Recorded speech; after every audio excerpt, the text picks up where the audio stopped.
Hello guys, the depth queen स्वागत करती है अपने डार्क डेप्थ वर्ल्ड में। सबसे पहले तो थैंक यू सो मच, आप लोगों ने मेरी वीडियो को जो सपोर्ट दिया है। मैंने ये कुछ दिनों पहले एक वीडियो बनाई थी। एक्चुअली एक फ़िल्म को मैंने डिस्कस किया था जिसका नाम था पीकू, और उस मूवी को मैंने डिस्कस तो किया ही था, साथ में अपने एक्सपीरियंसेस जो मैंने अपने आसपास देखे हैं उसे भी इस फ़िल्म के माध्यम से मैंने जो है उसका ज़िक्र किया था। और कभी सोचा नहीं था कि उसे इतना ज़्यादा आप लोगों का सपोर्ट मिलेगा कि उसको काफ़ी अच्छे व्यूज़ आप लोगों ने दिलवा दिए। तो तहे दिल से थैंक यू सो मच। हालांकि मुझे उम्मीद नहीं थी, मैंने तो बना दिया था क्योंकि मेरा काम है। लेकिन जब भी आप कोई वीडियो बना रहे होते हो, आपको अगर आप ये सोचकर बनाते हो कि भाई इसके व्यूज़ डेफिनेटली अच्छे आएंगे, तो वो तो कभी ऐसा होता नहीं है। तो मैंने ऐसा अपनी रिस्पॉन्सिबिलिटी समझकर अपने एक्सपीरियंसेस जो मैं हर बार आपसे फ़िल्म के माध्यम से अपने एक्सपीरियंसेस भी शेयर करती हूँ, तो उसी तरीके से उसी पैटर्न से मैंने ये वीडियो ये पॉडकास्ट बनाया था। लेकिन मैं जानती नहीं थी कि आप लोग उसे इतना प्यार देंगे।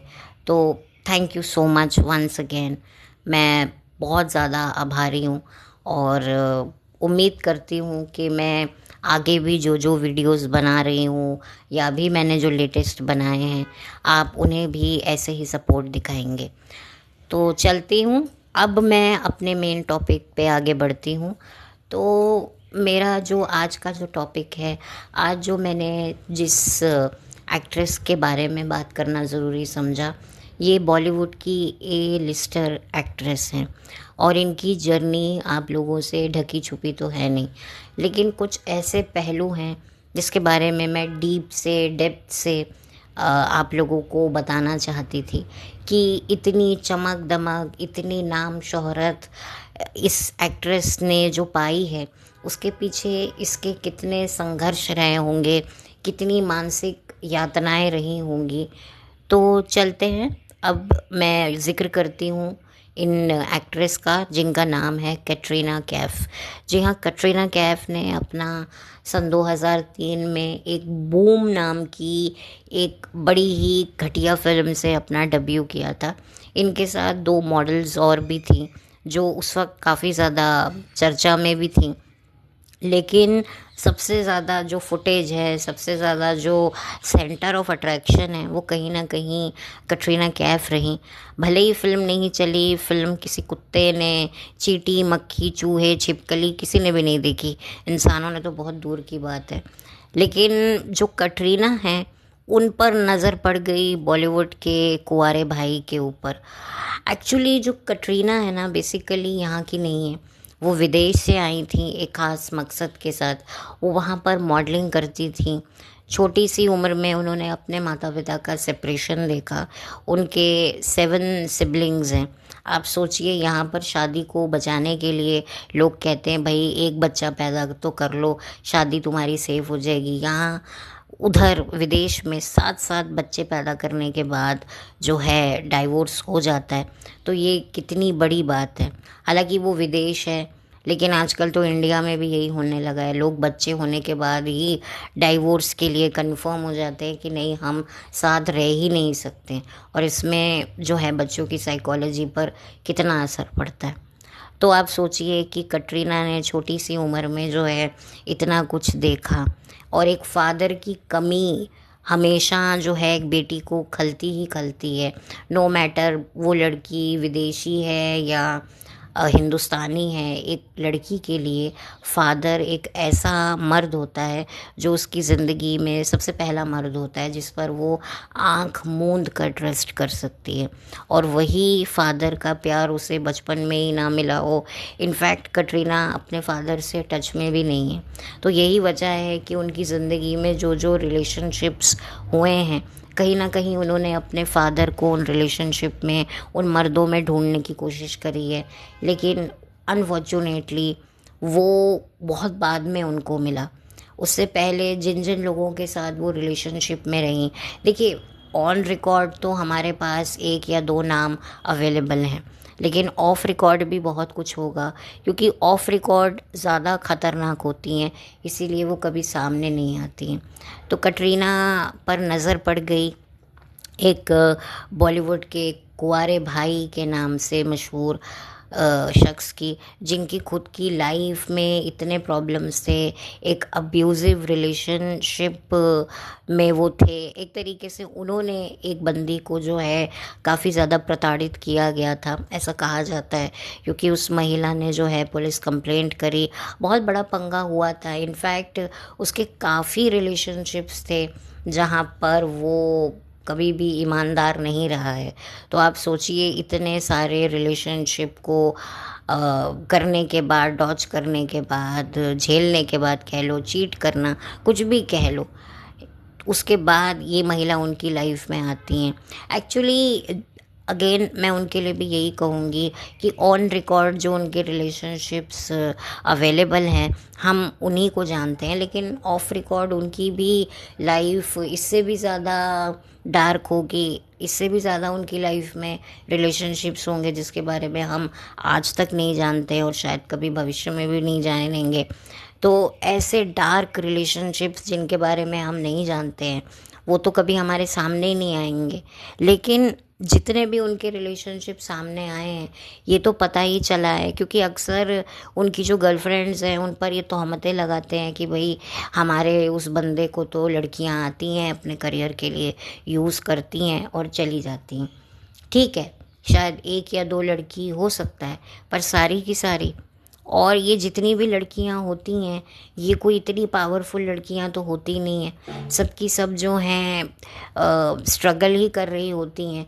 और अगर मैं बात कटरीना की करूं, तो कटरीना भी यहाँ एक्ट्रेस बनने के एजेंडे से नहीं आई थी। वो एक मॉडलिंग अपने देश में, फॉरेन में किया करती थी।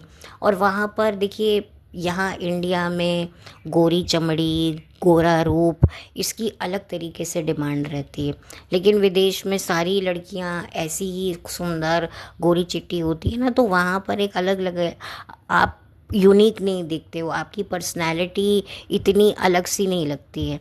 और यही वजह है कि कटरीना ने इंडिया में इतना धमाल क्यों मचाया, क्योंकि उनके अंदर एक फॉरेनर पना तो था ही, इंडियन पना भी था। जो उनका कलर था, स्किन कलर था, वो बहुत ज़्यादा प्रभावित करता था ऑडियंस को। और शायद यही वजह है कि कटरीना की देखा देखी बहुत सारी विदेशी लड़कियां हिंदुस्तान आई, जैसे कि बिग बॉस में ही आई वो। एक तो एली इब्राहिम जो सीज़न 7 में आई थी, और बिग बॉस सीज़न 3 में आई थी क्लाउडिया। तो देखिए, वो दोनों ही अनसक्सेसफुल रही एक्ट्रेस। ना एली का करियर चला, ना क्लाउडिया का चला। क्लाउडिया सीज़न 3 में आई थी बिग बॉस के, जो अमिताभ बच्चन ने होस्ट किया था।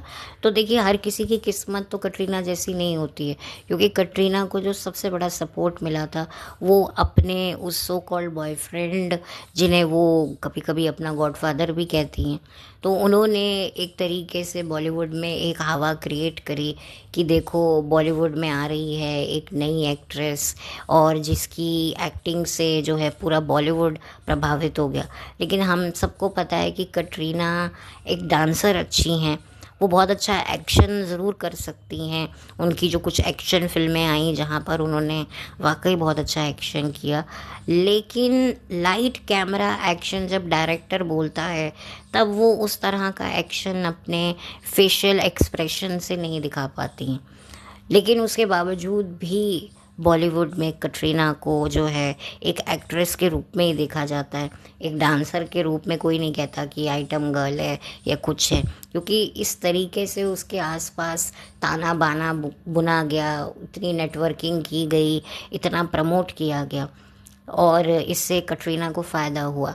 लेकिन आप ये बताइए कि भले ही कटरीना को बहुत फ़ायदा हुआ, मैं भी मानती हूँ, तो क्या कटरीना ने इसका भुगतान नहीं भुगता? ये जितने भी अधेड़ उम्र के जो हीरोज़ होते हैं, ये यंग यंग लड़कियों को जो झपटते हैं, उसके पीछे उनके अपने खुद के मकसद होते हैं। चाहे बिजनेसमैन हो, बड़े बड़े बिजनेस टाइकून हो, या फिर ये बॉलीवुड के स्टार्स हों, या पॉलिटिशियन भी हों, कुछ भी हों आप कह लो, ये लोग इतनी छोटी छोटी लड़कियों से क्यों शादी करते हैं? क्योंकि इनको चाहिए होता है अपने काले करतूतों के लिए पैसा। और बहुत सारे ऐसे लोग हैं जो गलत काम करते हैं, लेकिन अपने ब्लैक मनी को उनको वाइट में कन्वर्ट करना होता है और अपना जो काला पैसा होता है उसको खपाना होता है। तो इसीलिए वो फिल्में प्रोड्यूस करते हैं। हालांकि फ़िल्म के जो प्रोड्यूसर एक्चुअल में होते हैं वो कोई और होते हैं, जो नाम दिख रहा होता है उससे वो प्रोड्यूसर नहीं होते हैं ज़्यादातर, बल्कि वो लोग होते हैं जिन्होंने गुप्तनीय तरीके से इसमें अपना पैसा लगाया होता है। एक तरीके से अपने ब्लैक कमाई को उन्होंने खपाया हुआ होता है। तो उनको वो क्यों करेंगे, वो क्यों पैसा लगाएंगे आपकी फ़िल्म में? उनको कोई अट्रैक्शन पॉइंट तो चाहिए ना। तो ये जो नई नई लड़कियां होती हैं, यंग यंग गोरी गोरी सुंदर सुंदर लड़कियां होती हैं, ये फिर इनके ही काम के लिए इस्तेमाल की जाती हैं और इनको कोई एतराज़ भी नहीं होता है। इनको पता है कि ये हमारी यूएसपी है, इसी की वजह से तो हमें जो है ये सब मिल रहा है। तो इनको डे वन से पता होता है, कोई ज़ोर ज़बरदस्ती नहीं हो रही होती है। अब वो टाइम गया कि ज़ोर ज़बरदस्ती करके आप किसी से कुछ भी करवा लो। अब ज़माना आपसी सहमति का है। तो जो भी एक्ट्रेस जो भी काम करती है वो आज की तारीख में उसको पता होता है। और कटरीना को भी पता था कि वो दूसरे मुल्क जा रही है, दूसरे देश जा रही है, तो हो सकता है कि उसको काम पाने के लिए काफ़ी कुछ करना पड़े, तो वो उसके लिए रेडी थी एक तरीके से। लेकिन कटरीना की किस्मत बहुत अच्छी थी कि उसको बहुत जल्दी जो है किसी बड़े एक्टर की निगाह उस पर पड़ गई और उसके बाद जो है उसको भी अपने करियर में बूस्ट मिला, क्योंकि जाहिर सी बात है वो इस हीरोइन के साथ में अपना एक लिंकअप रखेगा। उसने अपने और इसके रिलेशनशिप की भी हवाएं उड़ाने लग गए कि नहीं नहीं मेरा इसके साथ अफेयर चल रहा है। हालांकि खुद कभी मुंह से कुछ बोला नहीं, लेकिन पीआर ब्लाइंड आर्टिकल्स ये इशारा करते रहे कि भाई इस एक्टर का इस फॉरेनर लड़की के साथ में अफेयर है। तो जाहिर सी बात है बज़ बनेगा, और जो इस हीरो के लिए, इस हीरो को जो पैसा चाहिए होगा अपनी फिल्म के लिए लगवाने के लिए, जिन बड़े बड़े लोगों से जो बड़े ख़तरनाक किस्म के होते हैं, वो क्यों लगाएंगे? वो इस एक्ट्रेस के चक्कर में ही तो लगाएंगे कि भाई जब हम इस एक्ट्रेस को बुलाएंगे परफॉर्म करने के लिए या जो भी हमारा मन होगा, तो ये आएगी और इसके बदले में हम इसको ढेर सारा पैसा दे देंगे, फिर तुम बनाते रहना फिल्म। ये बहुत बड़ी सच्चाई है जिसके बारे में अब शायद लोगों को पता भी लगने लगा है। और जिनको नहीं पता है तो मैं बता दूं कि यहाँ पर लड़कियों की बड़ी अलग तरीके से हालत होती है। इनको बहुत यूज़ किया जाता है। कहने को विमेन एम्पावरमेंट की जब बात आती है तब बॉलीवुड झंडे ले लेकर आ जाता है, लेकिन सबसे ज़्यादा गलत लेवल पर जो एक्सप्लॉयटेशन होता है वो इन एक्ट्रेस का होता है। तभी तो एक टाइम बाद एक्ट्रेसेस एकदम से भाग जाती हैं करियर को छोड़ के कि नहीं नहीं हमें नहीं करना है, एकदम से गायब हो जाती हैं, क्योंकि उनको पता होता है कि भाई हम तो ऐसे यूज़ हो रही हैं, हम तो यूज़ हो ही नहीं सकती हैं। तो इसी वजह से जो है वो एकदम से गायब हो जाती हैं और इसी चक्कर में जो है वो फिर अपना करियर छोड़ देती हैं अपनी सेफ्टी के लिए। फिर जब वो कुछ साल बाद बूढ़ी हो जाती हैं तब उनको पता है कि अब किसी को भी हम में घंटा इंटरेस्ट रहेगा, तो फिर वो आराम से बॉलीवुड में आने लगती हैं, अपनी सोशल मीडिया पे रीलें बनाने लगती हैं। क्योंकि हालांकि बहुत कम ऐसी एक्ट्रेस होती हैं जो खुलकर इन मुद्दों पे बात करती हैं, बट वो भी जो है पूरे तरीके से बात नहीं कर पाती हैं, क्योंकि उनको पता होता है कि भाई हमारी तो जान एक सेकंड में ख़त्म कर देंगे ये लोग अगर हमने कुछ बोला तो वो उन्हीं लोगों पर, अगर इल्ज़ाम भी उन्हीं लोगों पर लगाती हैं जिनके पास अब कोई इतनी पावर बची नहीं है उनका नुकसान करने की। तो ये जितने भी जो इंटरव्यूज़ दिए जाते हैं ना, ये बड़ी सोच समझ के दिए जाते हैं। अब मैं बात करूँगी कटरीना की, तो कटरीना कैफ की अगर आप फिल्म देखिए पहली बूम, तो उसमें इतने अधेड़ उम्र के मर्द थे, हीरो थे, जिनके साथ इतने गंदे गंदे सीन्स उसको करने थे। तो सोचिए उसकी क्या दुर्गत हुई होगी, कैसे उसको मतलब मौके पे इन एक्टर्स ने चौंके मारे होंगे। अच्छा, और सबसे मज़ेदार बात यह है कि इस फिल्म की प्रोड्यूसर उसी जो एक्टर्स इस फिल्म में थे, बूम फिल्म में थे, उनमें से एक की पत्नी है। तो आप सोचिए कि अक्सर हम ये लोग कहते हैं कि एक औरत ही औरत का दर्द समझती है, लेकिन ज़्यादातर औरत ही औरत के जिस्म को बड़े अच्छे से बेचती है बाज़ार में। और यहाँ भी ये चीज़ दिखाई गई कि इतने सीन्स इसमें डाले गए, उसने अपने हस्बैंड के साथ भी डलवाए। मतलब क्या कर रही थी कटरीना, लेकिन कटरीना को पता था कि मुझे ये करना है। क्योंकि देखिए, जो फॉरेनर्स लड़कियों को एक इसीलिए भी लाया जाता है कि उनका जो माइंडसेट होता है वो बड़ा ब्रॉड किस्म का होता है। उनको पता होता है कि भाई हमें ये करना है, ये इसमें क्या बड़ी बात है।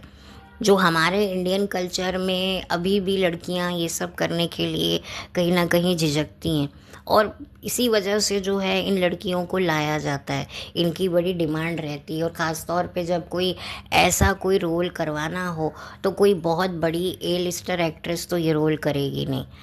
अब थोड़ा टाइम कितना भी हम कह ले, लेकिन जब कोई एक्ट्रेस एक मुकाम पर पहुंच जाती है तो वो भी ये काम नहीं करती है। इवन कटरीना को अगर आज ये रोल ऑफर हो ऐसी फिल्म का तो वो कतई नहीं करेगी, क्योंकि अब उसकी एक इमेज बन गई है। तो ये एक बहुत बड़ी बात होती है, क्योंकि ये बेचारी लड़कियां, आप देखिए, ये क्लब डांसर्स होती हैं, ये जो इधर आप देखते हैं कि किसी क्लब में फॉरेनर लड़कियां डांस कर रही होती हैं, तो आपको क्या लगता है ये सिर्फ डांस करके ही पैसा कमाती हैं? क्या क्या इनके साथ होता है, क्या क्या इनकी बैक स्टोरीज होती हैं। मतलब आपको लगेगा कि यार कहने को कि कितनी चमक दमक है, लेकिन कितना ये लोग भी बेचारियां रोती होंगी। एक टाइम पे तो हर कोई कहता है यार बस करो यार, छोड़ दो हमें, हमको जाने दो, क्योंकि आपकी बॉडी पर कितना असर होता है इन सब चीज़ों का। आपको कितने प्रॉब्लम्स फेस करने पड़ते हैं, कितनी आपको मेडिसिन्स खानी पड़ती हैं, ये इतना आसान नहीं होता है। और कटरीना ने कुंवारे भाई के बाद फिर किसी और लड़के को डेट किया जो कि एक नेपो प्रोडक्ट था। हालांकि वो एक अच्छा प्रोडक्ट था, उसको एक्टिंग वगैरह सब कुछ आती थी, लेकिन वही वाली बात है कि उसने भी कहीं ना कहीं कटरीना को वो रिस्पेक्ट नहीं दिया। और उनकी जो माता जी हैं, अभी उन्होंने कुछ वक्त पहले एक पोस्ट लगाया था जो कि काफ़ी लोगों को लगा कि ये किसके लिए है। तो उन्होंने लगाया था कि भाई वो तुम्हारे साथ इतने टाइम से रह रहा है तो इसका मतलब ये नहीं है कि वो तुमसे शादी करेगा। तो आप सोचिए, ये सोचिए कि ये माइंड सेट है इन औरतों का। और ख़ास तौर पे जो इनकी माता जी हैं, ये जो इनके सेकंड बॉयफ्रेंड थे, जो नेपो किड थे, इनकी मदर भी एक बहुत ही ख़राब मैरिज से गुजरी हैं। वो बात अलग है कि अब इनके हस्बैंड इस दुनिया से चले गए हैं तो ये तस्वीरें लगाती रहती हैं, भाई इनको वो दिखाना है कि देखो आज भी मैं अपने पति को याद करती हूँ। लेकिन जब इनके पति और इनके खुद बेटे ने एक इंटरव्यू में बोला कि जब मेरे माँ बाप के बीच में लड़ाई होती थी तो मैं कान बंद कर लेता था, तो आप सोच सकते हैं। लेकिन वही वाली बात है ना कि हर औरत ऐसी नहीं होती है कि जो ये कहे कि मैं बेटा दे सकती हूँ पर मैं लाज नहीं दे सकती। जी हाँ, मैंने अभी कुछ वक्त पहले मदर इंडिया फिल्म की बात की थी और मैंने वहाँ पर भी इस चीज़ का मैंने जिक्र किया था कि ये होती है माँ जो अपने बेटे को वो संस्कार दे कि बेटा हर दुनिया में हर लड़की की इज़्ज़त उतनी ही इम्पॉर्टेंट है जैसी तेरी माँ, तेरी नज़र में तेरी माँ की इज़्ज़त है ना, वैसे ही दुनिया की हर लड़की की इज़्ज़त को वैसे ही देखना। लेकिन कुछ माएँ होती हैं जो पता नहीं पुत्र मोह के चक्कर में इतनी बावली हो जाती हैं कि वो कभी देख ही नहीं पाती हैं, खुद सारी ज़िंदगी अपनी इज़्ज़त के लिए क्या क्या कुछ करती हैं, और जब बेटा किसी लड़की की इज़्ज़त की धज्जियाँ उड़ा के आता है तो उसको माफ़ कर देती हैं। तो ये भी कुछ माएँ ऐसी होती हैं। और पता चला कि ये जो पोस्ट इन्होंने शेयर किया और काफ़ी लोगों ने इनको कॉल आउट किया, और शायद कटरीना की मदर ने जवाब दिया या किसी की तो मदर ने फिर जवाब दिया था उन मोहतरमा को, वो नेपो किड की माँ को। तो आप सोच सकते हैं कि क्या रिस्पेक्ट थी कटरीना की। कटरीना को कोई इज़्ज़त कोई कुछ नहीं मिला। आज आप देखेंगे तो कटरीना आज अपने करियर के उस मुकाम पर है कि कटरीना का करियर एक तरीके से ख़त्म हो चुका है, लेकिन अब वो चाहती है कि मेरे हस्बैंड का करियर बने, अब मेरा हस्बैंड आगे जाए। और हर एक जेन्युइन औरत यही करती है कि उसकी ज़िंदगी में जो भी मर्द हो, चाहे वो फादर के रूप में, भाई के रूप में, बॉयफ्रेंड के रूप में, हस्बैंड के रूप में, बेटे के रूप में, वो सबको अपने से आगे देखना चाहती है। ये एक औरत की सबसे बड़ी खूबी होती है। जो उसके अंदर वो होती है एक जेन्युइन औरत के अंदर, तो वो कटरीना के अंदर है। कटरीना पूरे तरीके से अब अपने करियर से ज़्यादा अपने एक हस्बैंड के करियर को सपोर्ट कर रही है कि नहीं भाई। और ऐसा नहीं है कि जब उन्होंने कुंवारे भाई से रिलेशन तोड़ा होगा तो उनको छोड़ा गया होगा, काफ़ी कुछ उनके करियर में भी उतार चढ़ाव आए, लेकिन वही वाली बात है कि बहुत सारे कॉम्प्रोमाइज़ किए होंगे कटरीना ने कि चलो यार ठीक है कोई नहीं। लेकिन फिर at the end of the day, क्योंकि बड़ी मुश्किल होती है, क्या होता है ना, जैसे आपको एक छोटे बच्चे को अपना गुलाम बनाना होता है, तो आप उसको कोई चीज़ ऐसे दिखाते हो, वो दौड़ कर आता है और आप उसके हाथ में दे देते हो। फिर वो देख रहा होता है उस चीज़ को बड़े अच्छे तरीके से, खुशी से, कोई खिलौना ही कह लो चलो, तो वो खिलौने को देख रहा होता है, तो एकदम से वो खिलौना आप छीन लो तो वो तड़पने लग जाएगा, फड़फड़ाने लग जाएगा कि दो ना दो ना। तो कहोगे अच्छा खिलौना चाहिए, चलो जाके ये काम करके आओ। तो बच्चा जो है आपके गुलाम हो जाता है कि हाँ आप जो कहोगे वो करेगा, क्यों? क्योंकि उसको वो खिलौना चाहिए। तो ऐसी ही सिचुएशंस इन लोगों की होती है, चाहते हुए भी ना चाहते हुए भी, कभी कभी मजबूरी में, कभी कभी बहुत सारे रीजंस होते हैं, प्रेशर इनको किया जा रहा होता है। भले ही हमारे सामने तो ये 2 किलो का मेकअप करके आ जाती हैं, लेकिन उस मेकअप के पीछे कितने दर्द, कितने आंसू, कितनी चोटें ये छुपा कर बैठी हुई होती हैं। तो ये बहुत बड़ी बात है। तो कटरीना के लिए मेरे दिल में कहीं ना कहीं बहुत सिंपैथी भी है। ठीक है, मैं एज एन एक्ट्रेस मैं उसको कभी मैंने पसंद नहीं किया, लेकिन जब जब मैंने उसकी ज़िंदगी के बारे में रिसर्च किया तो मुझे पता चला, हालांकि इसमें उसकी खुद की भी मर्ज़ी रही है। मैं हमेशा कहती हूँ कि आज की तारीख में कोई ज़बरदस्ती किसी से कुछ नहीं करवा सकता, वो फिर सिचुएशन बिल्कुल अलग होती है, वो तो बिल्कुल कंप्लीट अलग सिचुएशन होती है। तो वो कटरीना ने कितना कुछ झेला होगा, लेकिन फिर भी क्या होता है ना, इंसान जब कोई चीज़ करने लगता है तो उसको पता नहीं होता है। जैसे आप पानी में जाते हो तो आपको नहीं पता होता पानी कितना गहरा है, कितना गहरा है, कितना गहरा है। तो ये कैटरीना के साथ भी हुआ होगा। उसे पता था कि बॉलीवुड में, एंटरटेनमेंट इंडस्ट्री में, मॉडलिंग इंडस्ट्री में पॉलिटिक्स होती है, स्कीमिंग होती है, ये कुछ पर्टिकुलर चीज़ें होती हैं, लेकिन उसको ये नहीं पता था कि इतनी गहराई से होती है। तो उससे निकलने के लिए भी कटरीना को बहुत ज़्यादा प्रॉब्लम फेस करी होगी। और अभी भी जो है उसकी लाइफ ऐसा नहीं है कि स्मूथ चल रही होगी, उसमें भी उतार चढ़ाव।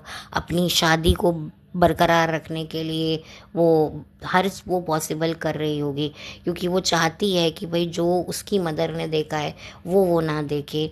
एक कहने को एक सिंगल मदर इतने बच्चों को संभालना आसान नहीं रहा होगा। कटरीना की एक बहन के बारे में मैंने सुना था जो बॉलीवुड में अपना करियर बनाने वाली थी, लेकिन उनके साथ भी कुछ पता नहीं कोई कंट्रोवर्सी हो गई, जिसके बाद फिर उनकी बहन फिर कभी सुना नहीं कि वो बॉलीवुड में आएंगी नहीं आएंगी। जाहिर सी बात है उन्होंने भी अपनी बहन का हाल देखा होगा, तो उन्होंने भी अपने शायद कदम पीछे कर लिए होंगे, या फिर ये हो सकता है कि उनको वैसा सपोर्ट नहीं मिला होगा जो कटरीना को मिला है। कटरीना को तो काफ़ी हाई लेवल पर सपोर्ट मिला, जिसकी वजह से आप सोचिए, जिस लड़की को एक्टिंग करनी नहीं आती है, हिंदी बोलनी नहीं आती है। इवन मैंने तो ये भी सुना था कि कटरीना के बाल काले नहीं हैं, उसके बाल जो हैं वो गोल्डन कलर के हैं, जो फॉरेनर लड़कियों के होते हैं, तो वो उनको काले करती है। और यही वजह है कि जो लड़कियां फॉरेनर्स हैं, आप देखिए एली इब्राहिम को देख लीजिए, या उसको क्लाउडिया को देख लीजिए, जो खिलाड़ी 786 में थी शायद, तो उसने जो है अपने बाल काले कर लिए थे। किसी ने तो किए थे, आई थिंक थी क्लाउडिया, आई डोंट नो, मुझे शायद लगता है कि उस फिल्म में थी। तो ये फॉरेनर्स लड़कियां भी अपने बाल काले कर लेती हैं इंडियन दिखने के लिए, लेकिन कटरीना पर ये चीज़ें थोड़ी सूट करती हैं, क्योंकि जो इनके फादर हैं वो कश्मीरी पंडित थे, तो थोड़ा सा इंडियन टच इनमें था, तो इसकी वजह से भी इनको बहुत फ़ायदा हुआ। एंड ऑफ कोर्स जो मानसिक यातनाएं इन्होंने झेली हैं, जिस तरह की चीज़ें इन्होंने झेली हैं, ये तो यही बता सकती हैं। और जितना भी मैंने रिसर्च किया है, जितना भी मुझे पता है चला है, तो मुझे अफसोस ही हुआ है जानकर कि हम कटरीना कटरीना करते हैं, अरे यार कितनी अच्छी दिखती है, कितना अच्छा डांस करती है। यकीनन इन्होंने मेहनत की है, ऐसा नहीं है कि इन्होंने खुद पर मेहनत नहीं करी है, बहुत मेहनत करी है, लेकिन इनकी एक ज़िंदगी का एक वो भी पहलू है जिसके बारे में जानना बहुत ज़रूरी था, और इसी वजह से जो है मैंने बात करी है। मैंने यहाँ पर जो भी बातें करी हैं, कुछ अपने व्यू पॉइंट, अपने रिसर्च और अपने एक्सपीरियंस को मद्देनज़र रखते हुए करी है। तो खैर, अब इस वीडियो को मैं और ज़्यादा लंबा नहीं करूँगी, चलती हूँ, लौट कर मिलती हूँ। And once again thank you so much मेरी वीडियो को इतना सपोर्ट देने के लिए, और उम्मीद करती हूँ कि ये वीडियो भी आपको पसंद आया होगा। Thank you.